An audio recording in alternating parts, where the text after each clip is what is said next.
nuevo como para los que están en la carne, es decir, para cualquier persona. La ofensa no es agradable para nadie.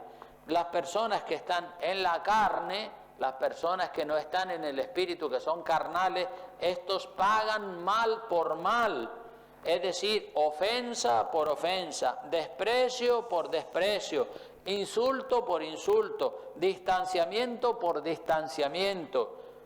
Si no me saludaste, yo tampoco te saludo a ti. Si me viras la cara, también yo te viro la cara a ti. Si me desprecias, yo también te desprecio.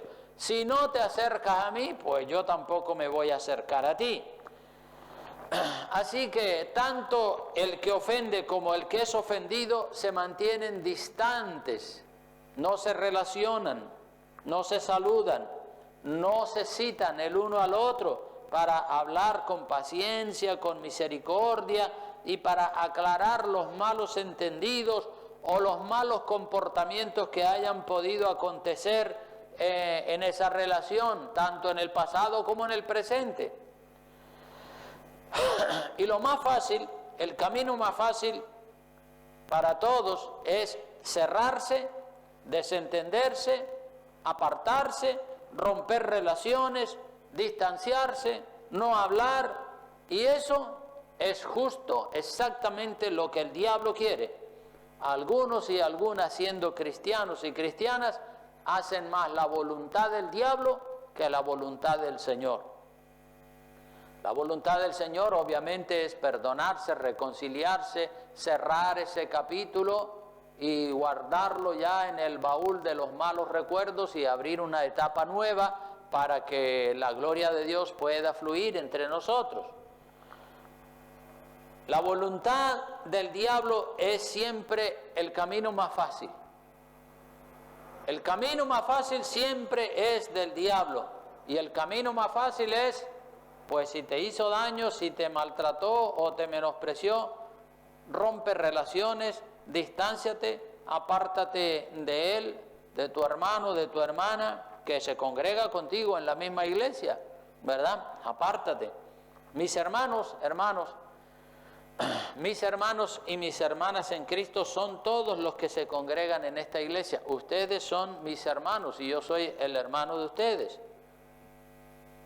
Aunque, como dice el refrán, ni son todos los que están, ni están todos los que son. Es decir, no todos los que se congregan en esta iglesia son hermanos y hermanas en Cristo.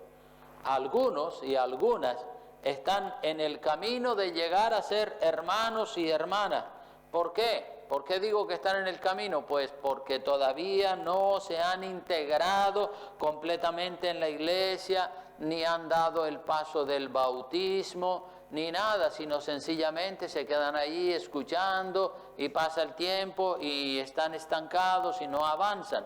Están en camino de llegar a ser hermanos, pero todavía no lo son. Y por eso es que decimos, ni son todos los que están, ni tampoco están congregándose en esta iglesia todos los que de verdad son hermanos y hermanas en Cristo, porque hay muchísimas personas que son cristianos de verdad y que están en otras iglesias de sana doctrina. Fíjate que no digo en otras iglesias, en cualquiera otra iglesia, sino en iglesias de sana doctrina. Si están en la sana doctrina, como hemos visto en las prédicas anteriores, acerca de 2 de Juan, del 9 al 11, si están en iglesias de sana doctrina, sí, pueden ser nuestros hermanos, aunque están en la distancia y no los conocemos. Pero las personas que se han ido de esta iglesia y que se han ido por no querer entrar por la puerta estrecha, porque aquí, como saben ustedes, estamos predicando desde hace mucho tiempo la puerta estrecha, el camino angosto. Aquí está en el púlpito el texto, la puerta estrecha, Mateo capítulo 7, entrad por la puerta estrecha porque ancha es la puerta y espacioso el camino que lleva a la perdición. Entonces esta es una iglesia donde se predica la puerta estrecha. Por eso es que digo que las personas que se han ido de esta iglesia por no querer entrar por la puerta estrecha, porque van buscando un evangelio del todo vale, un evangelio que todo lo aprueba, un evangelio mundano, un evangelio degradado, pues esas personas yo no las puedo considerar mis hermanos y mis hermanas en Cristo por el hecho de que ellos dicen que siguen siendo evangélicos. Si fueran hermanos y si fueran hermanas en Cristo, habrían bajado la cabeza y habrían aceptado el evangelio de la puerta estrecha y el camino angosto, que es el verdadero evangelio y es el evangelio que se predica aquí todos los domingos y todos los martes en esta iglesia. Pero esas personas no han querido entrar por el verdadero camino, por eso no son mis hermanos, aunque tengan nombre de cristianos. Así que el mismo Señor lo dijo.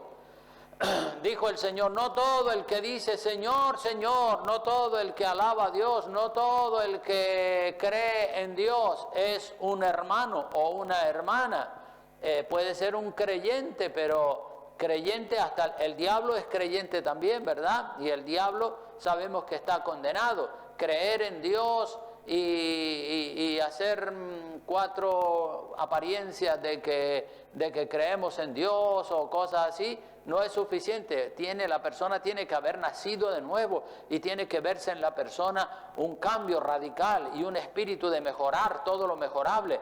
Como nosotros tenemos aquí en esta iglesia un lema que se titula Mejorando lo mejorable, aquí arriba colocado en esta viga.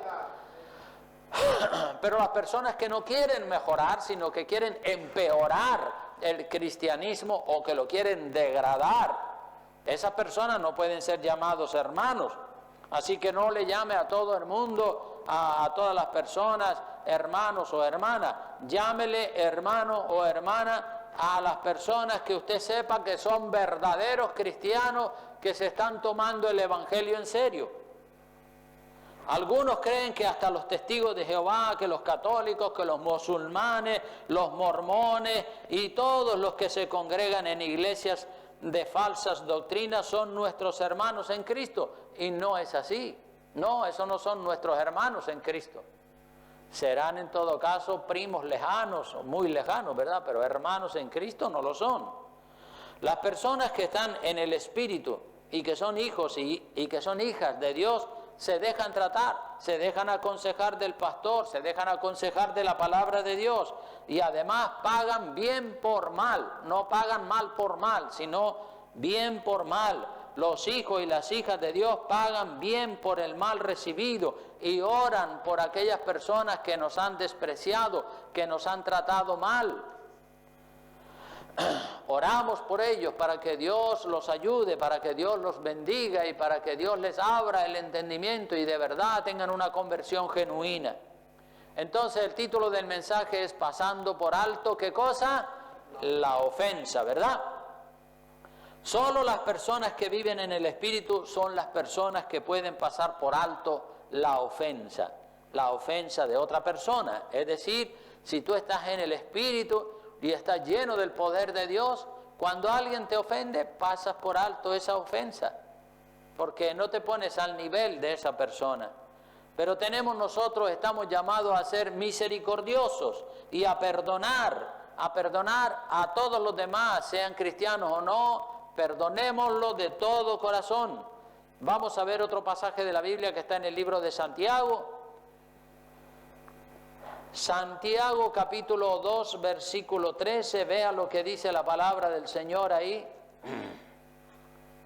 Alabado sea el Señor. Santiago 2:13 dice así la Escritura: porque juicio sin misericordia se hará con aquel que no hiciere misericordia. Y la misericordia que dice que triunfa sobre ¿qué cosa? Sobre el juicio, ¿verdad? La misericordia triunfa sobre el juicio. Juicio sin misericordia. Todos un día vamos a tener un juicio, todos nos tendremos que presentar delante de Dios. Y allí estará el Señor Jesucristo para justificarnos y decirle al Padre que Él derramó su sangre por nosotros, porque nosotros lo hemos aceptado como Señor y Salvador y hemos caminado con Él. Pero juicio sin misericordia se hará con toda aquella persona que no haya tenido misericordia de los demás. Tenemos que tener misericordia de los demás, aunque los demás andan mal, aunque los demás estén haciendo las cosas mal, nosotros tenemos que tener misericordia de ellos. Eso no quiere decir que aprobamos, las maldades de ellos. No, en ningún momento vamos a aprobar las maldades de la gente, pero sí tenemos que tener misericordia, porque juicio sin misericordia se hará con todo aquel que no hiciere misericordia. Entonces tenemos que ser misericordiosos, porque si nosotros somos misericordiosos, Dios también será misericordioso con nosotros. Ahora, si nosotros vamos cortando cabezas por ahí, pues eso mismo se hará con nosotros. Dice que la misericordia triunfa sobre el juicio. El juicio quiere decir justicia, ¿verdad?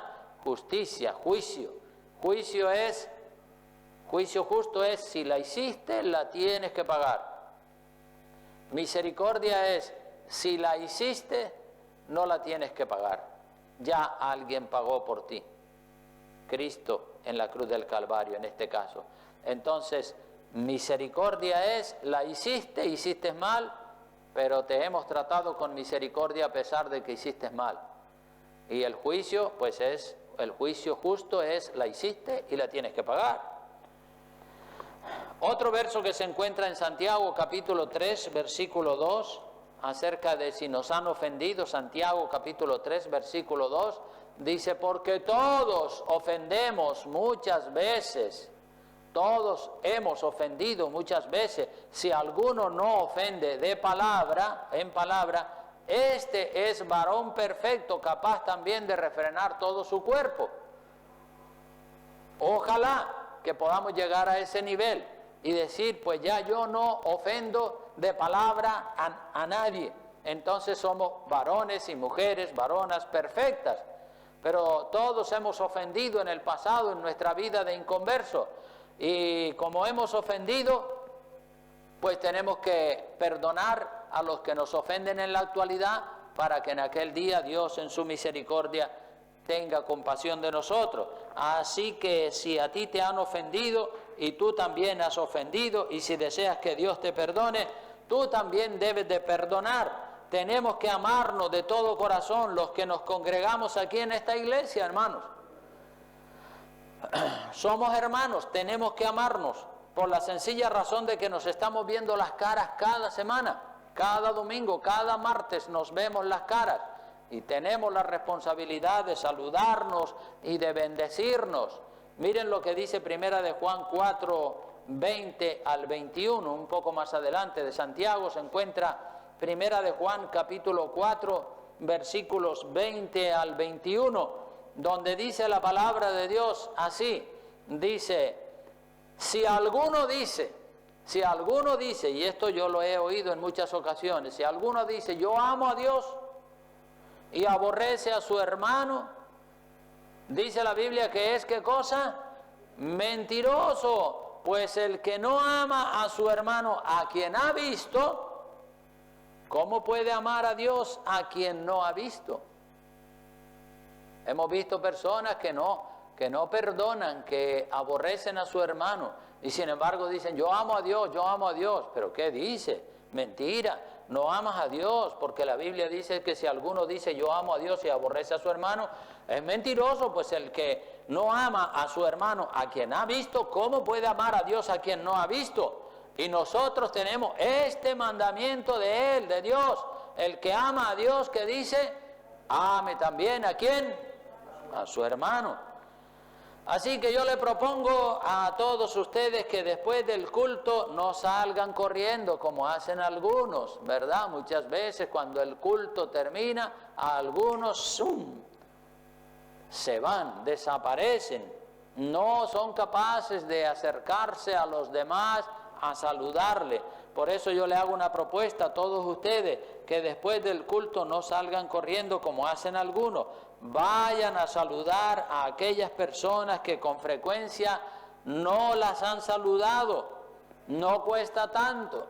Después del culto, 5 minutos, saludas a los hermanos y Dios te bendiga. ¿Y cómo estás, hermano? Y ya está. Eso es un gesto de amor. Pero si no eres capaz ni siquiera de hacer ese gesto de amor, entonces realmente es cuestionable tu cristianismo. Así que no me vengan con la excusa de, no, que venga él o que venga ella a saludarme a mí. Que venga él. Muchas veces yo se lo he dicho a algunas personas, ve y salúdalo. Y dice, no, que venga él a saludarme a mí. Ve y salúdala. No, que venga ella a saludarme a mí. Eso es orgullo. Y la persona que habla de esa manera está aborreciendo a su hermano, a su hermana. Y esto es grave, porque la Biblia lo compara con un homicida. Vea lo que dice Primera de Juan, capítulo 3, versículo 14. Primera de Juan 3, 14 y 15 dice, nosotros sabemos que hemos pasado de muerte a vida. ¿En qué sabemos que hemos pasado de muerte a vida? En que amamos a los hermanos. Esa es la evidencia que nos demuestra Dios que hemos pasado de condenación a salvación, de muerte a vida. Dice que el que no ama a su hermano permanece, ¿en qué permanece? En muerte. Todo aquel que aborrece a su hermano, esto sí que es fuerte, ¿qué dice la Biblia que es?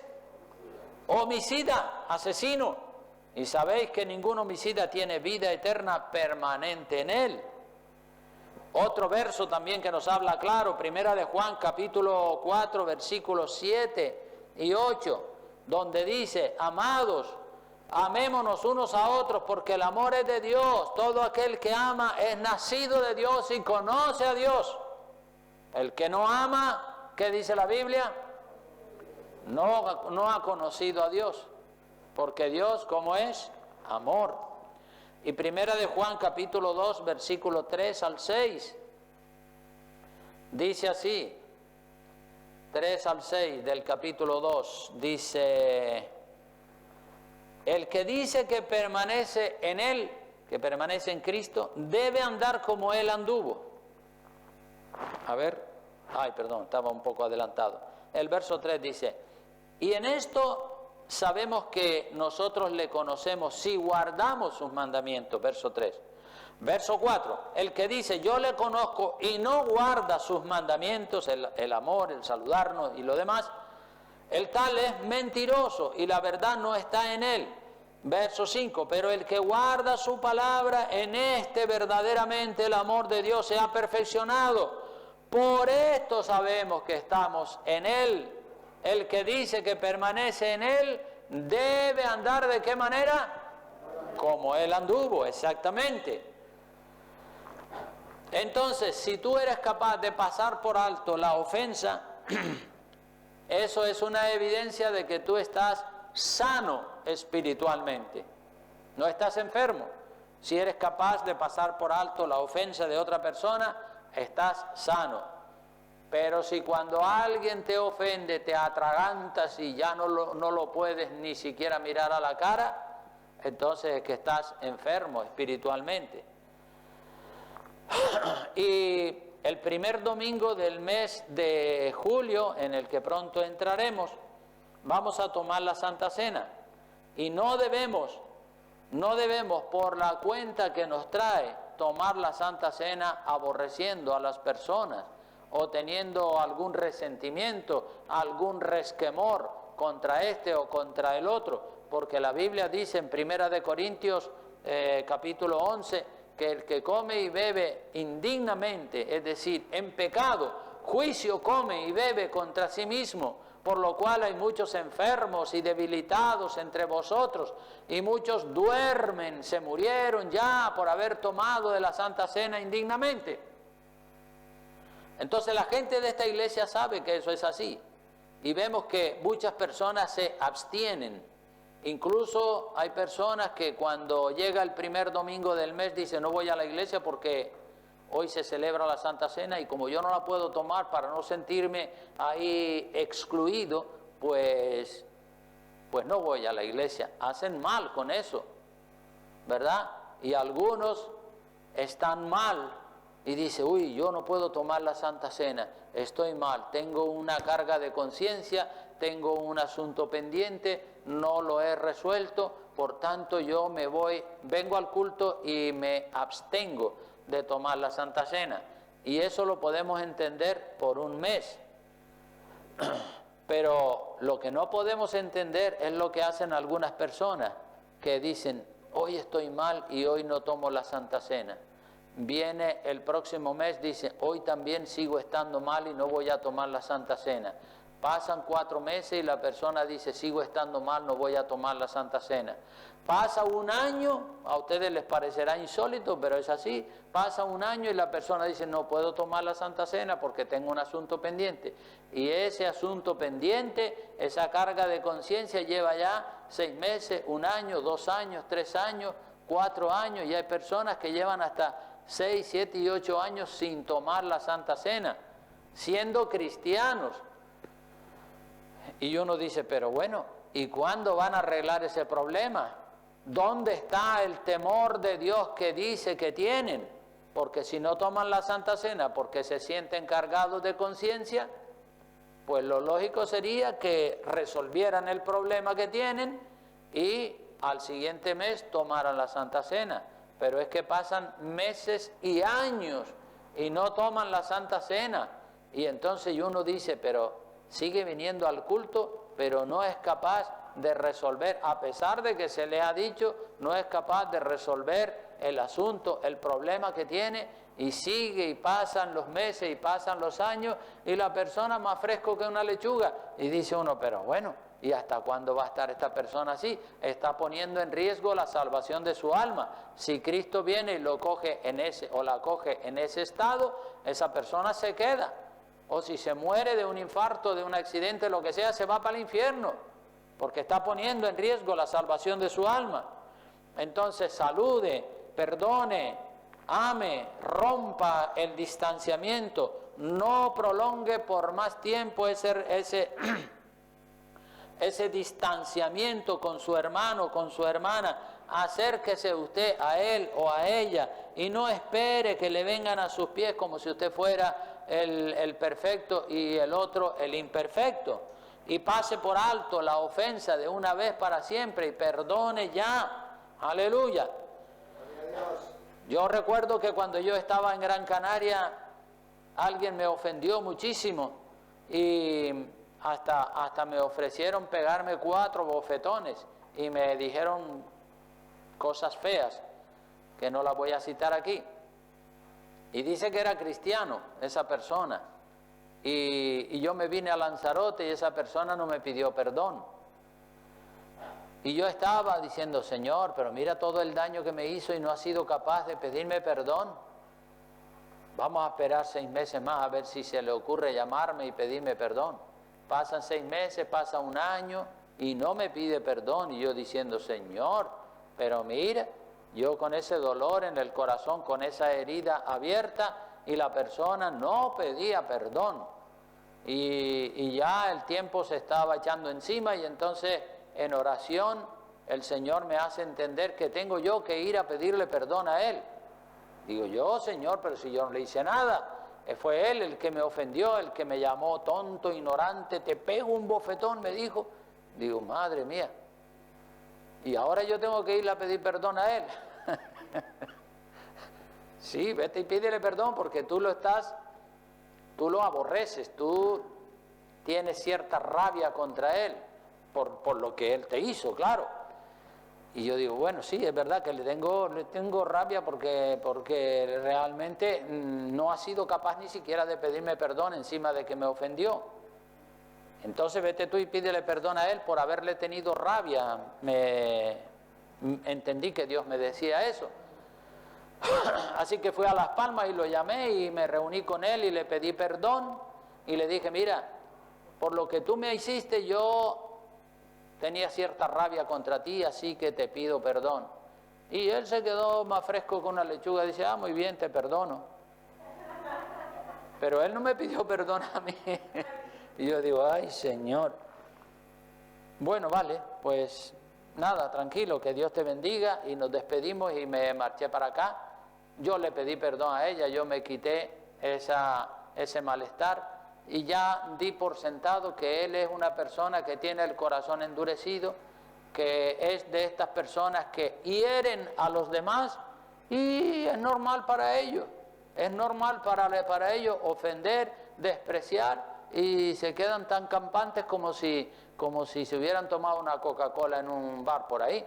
No, oiga, si usted ofende, reconozca que ha ofendido, pero es que esta persona tiene el corazón endurecido y no reconoce que ha ofendido. Entonces, pase por alto la ofensa, como dice el Proverbios capítulo 19, versículo 11. El diablo le habla a la gente, el Espíritu Santo también habla. Cuando usted escucha una predicación, usted se queda convencido y dice, sí, es verdad. Yo tengo cierta rabia contra fulanito o contra fulanita y sé que tengo que irle a pedir perdón porque hay un distanciamiento desde lleva ya mucho tiempo, y entonces cuando usted está predispuesto o predispuesta a ir a pedirle perdón a la persona, el diablo le dice, pero ¿por qué te tienes que humillar tú si tú no hiciste nada malo? Que venga él o que venga ella y te pida perdón a ti. Y empieza con todos esos argumentos el enemigo, porque el enemigo lo que quiere es que tú no te humilles. Dios quiere que te humille para luego levantarte, pero el enemigo no quiere que te humilles porque sabe que si te humilla, Dios te va a levantar, y como no quiere que Dios te levante, pues por eso quiere que no, ¿cómo se te ocurre? ¿Cómo vas tú a pedirle perdón a él o a ella si él fue el que te hizo el daño? Pero si tienes algo en tu corazón, hazlo. Dios dice que el que se humilla será levantado y honrado, y Satanás le lleva la contraria al mandato de Dios de humillarnos. Satanás no quiere que nos humillemos. Satanás desea que no te humille, no le obedezcas al diablo, obedécele a Dios, aunque obedecer a Dios es más difícil que obedecerle al diablo. Obedecer a Dios es cuesta arriba y hay que esforzarse. Obedecer al diablo es lo más fácil del mundo. Pero la honra ante Dios, la honra, si tú quieres ser honrado delante de los ojos de Dios, pasa por alto, ¿qué cosa? La ofensa. Si usted ha ofendido y quiere que Dios le perdone y pase por alto su ofensa, eso mismo tiene usted que hacer con las otras personas que le han ofendido a usted. Porque he observado también en los cristianos de hoy en día que son muy sanguíneos. Los cristianos son muy sanguíneos, son más sanguíneos que justos, y debemos ser más justos que sanguíneos.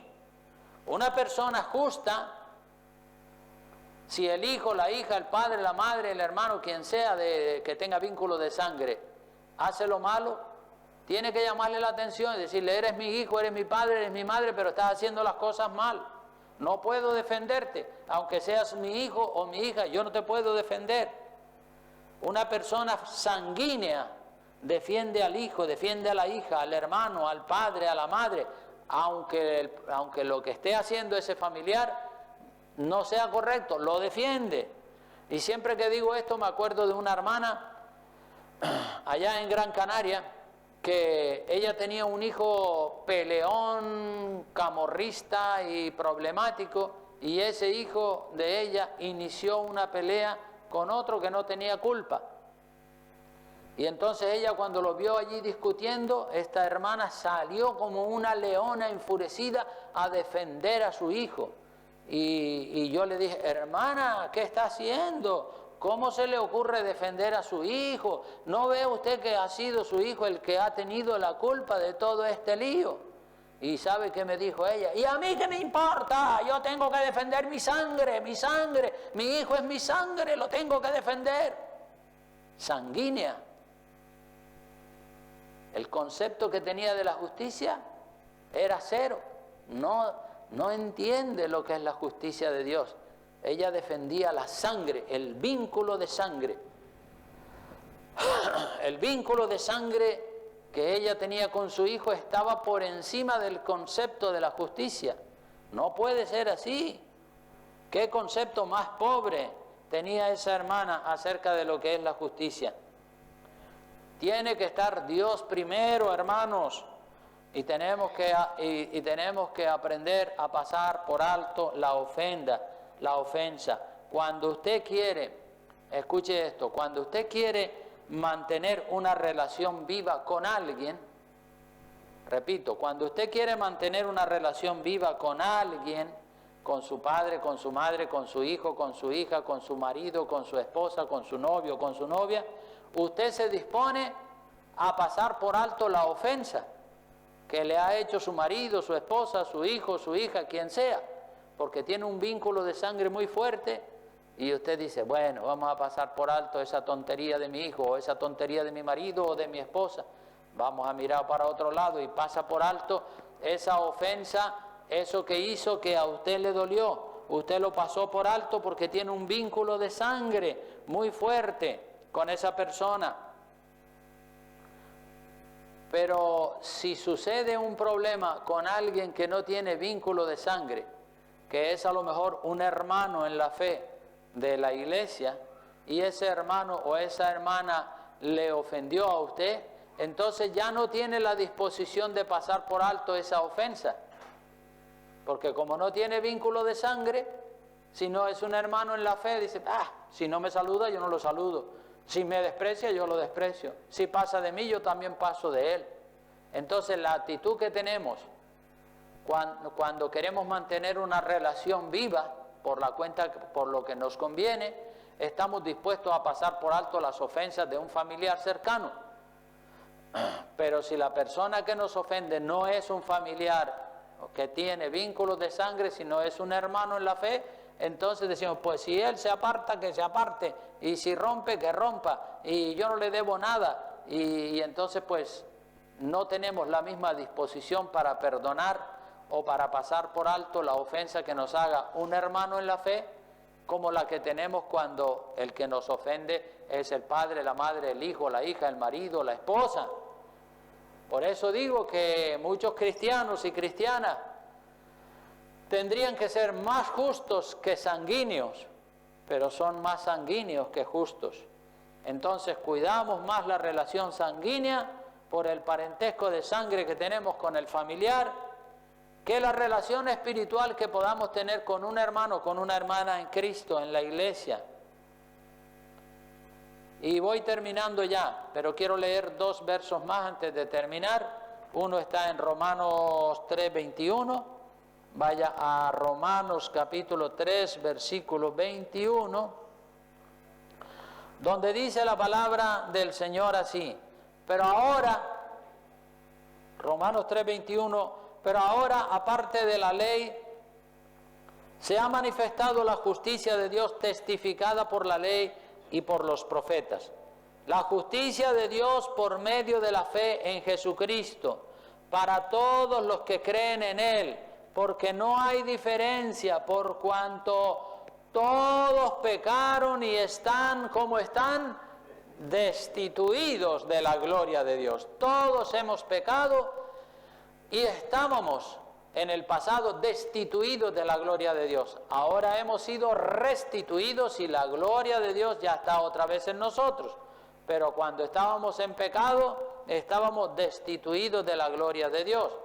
Dice el verso 24, siendo justificados gratuitamente por su gracia, por sus méritos, los de Cristo, mediante la redención que es en Cristo Jesús.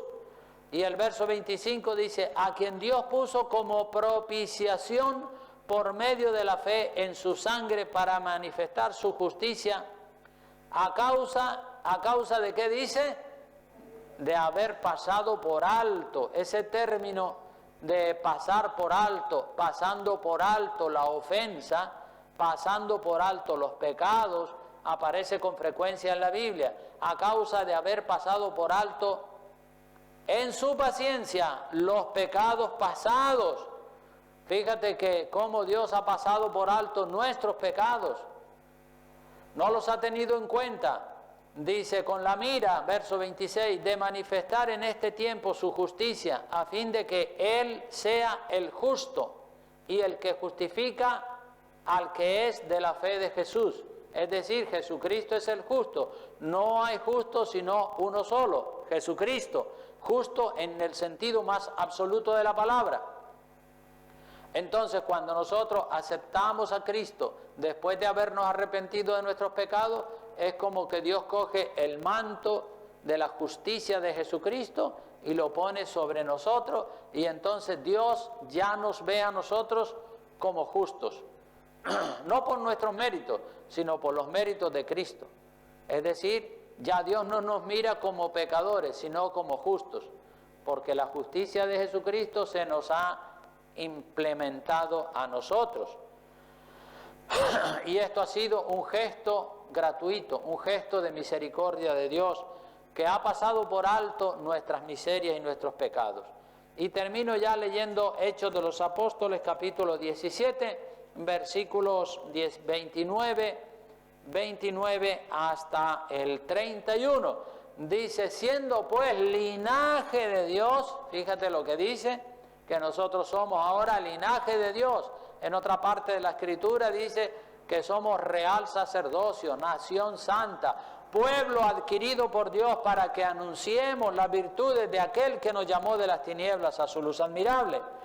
Siendo pues, verso 29, linaje de Dios, no debemos pensar que la divinidad, es decir, que Dios sea semejante a oro o plata o piedra, escultura de arte y de imaginación de hombre. Pero Dios, habiendo pasado por alto los tiempos de esta ignorancia, fíjate otra vez el término pasado por alto, pasando por alto la ofensa, pasemos por alto, hagamos con las demás personas lo mismo que Dios ha hecho con nosotros, pasar por alto la ofensa. Dice que el verso 30 dice: Dios, habiendo pasado por alto los tiempos de esta ignorancia, cuando estábamos en el pecado, estábamos en un estado de ignorancia, dice: ahora, en este tiempo, manda a todos los hombres en todo lugar. ¿Qué es lo que manda Dios? Que se arrepientan de todo corazón. ¿Y por qué manda que se arrepientan? Pues muy sencillo, el verso 31 tiene la respuesta: por cuanto ha establecido un día en el cual juzgará al mundo con justicia, por aquel varón, es decir, por Jesucristo, a quien designó, dando fe a todos con haberle levantado de los muertos. O sea que el Señor Jesucristo fue levantado de los muertos, y al ser levantado de los muertos es que Dios estaba diciendo: este es el Salvador del mundo. Muchas religiones, Mahoma fundó la religión de los musulmanes, José Smith fundó la religión de los mormones, y Buda y Confucio y tantos otros han fundado religiones, pero ninguno de ellos ha resucitado. El único que resucitó es el fundador del cristianismo, Jesucristo. Dios dio testimonio diciendo: este que yo voy a resucitar, porque ninguno ha resucitado, pero este sí, este es el camino, la verdad y la vida, que nos conduce al reino de los cielos cuando de verdad nos hemos arrepentido. Amén. Pues vamos a estar puestos de pie y orar al Señor, que Él bendiga nuestras vidas, nuestros corazones, y siga derramando su gracia y su amor infinito sobre todos nosotros, y que tengamos ese lema en la mente: pasando por alto los pecados, pasando por alto las ofensas de las demás personas hacia tu propia persona. Gracias, Padre.